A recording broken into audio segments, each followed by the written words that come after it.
A lot of people hate LEGO investors with a passion, but I really don't think it's that bad. I recently made a short that was somewhat related to LEGO investing, and I got a lot of comments on it. And this is what I said in the video that got everyone so mad. Damaged LEGO sets. Not one, but two LEGO upsets have dents here, which can actually really affect the resale value. So here's the first comment. Hate scabbers and the hyperinflated brick market. So it sounds like you're basically saying resellers cause LEGO sets to increase in price, which isn't really true. Let's start off with the retired sets. If LEGO investors cease to exist, the prices of retired sets would be way more expensive and the buying experience would be way worse since there would be a much lower supply of sealed sets. As for new sets coming out and ones currently on shelves, those may have increased in price over the years because of general inflation in the economy. LEGO is also expensive because they use very high quality plastic, and I'm guessing that changes in manufacturing and materials have affected the prices over the years. Don't forget about licensing, which is also incredibly expensive and something LEGO is actively doing. I could go on, but basically LEGO isn't a charity. But even after I explained that, this commenter still had to say, there would be a higher amount of people that would have the set originally then,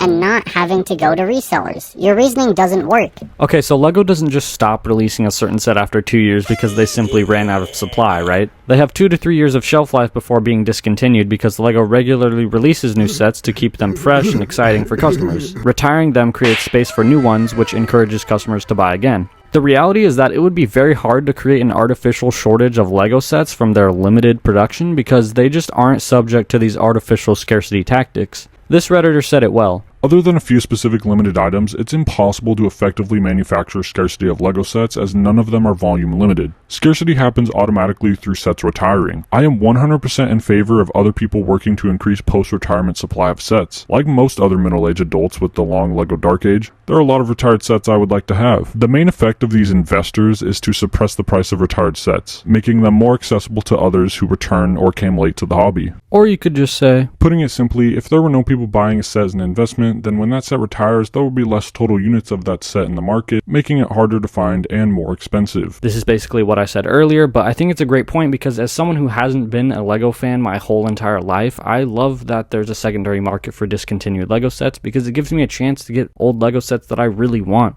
Now I'm going to dive into the bad side of LEGO investing because even though I believe that the good outweighs the bad here, it's not all sunshine and rainbows. So for this example, let's look at the VIP NASA probe. This is an exclusive set that could be purchased with VIP points, and to those who bought multiple of these to resell, it's kind of a dick move. Like, I will admit that is definitely a con here. Simply because this is just a limited item and there actually are few of these limited and exclusive sets are probably the one time you can actually make an artificial shortage of these sets. But at the end of the day, I do believe the pros outweigh the cons for LEGO investing culture. There are a lot of reasons to defend LEGO investors, but the main takeaway is that if a set isn't explicitly being marketed as a limited or exclusive set, then the decision to do another production run will heavily be based on sales. If a set is doing really well, they're not just going to think, well, that's that, let's do the next one. They're probably going to extend its shelf life and make more. I might not change your mind, and that's totally fine, but I just wanted to give you some perspective on it. And it might be hard for some of you guys to believe, but LEGO investing isn't even just for the money, it's also fun to do as well. It's kind of like a little game sometimes. But sometimes I'll even buy a LEGO set to keep it sealed, and I won't even know if I'm ever going to resell it or not, just because I like the box art so much. And some people get really mad at that because they think it's not supposed to stay in the box, and that's not how it's supposed to be used. But if I'm still having fun with it, does it really matter? I mean, it's my set, and plus I only have around 20 sets in my investment collection right now, none of which are exclusive sets. Most of the sets are completely different, so it's not even like I'm buying a bunch of one set. But yeah, this is my honest opinion on it. Let me know if you think the good outweighs the bad in LEGO investing in the comments down below, or even if you think there is any good to this, because I know some people will definitely not change their mind. But more LEGO videos to come, and bye.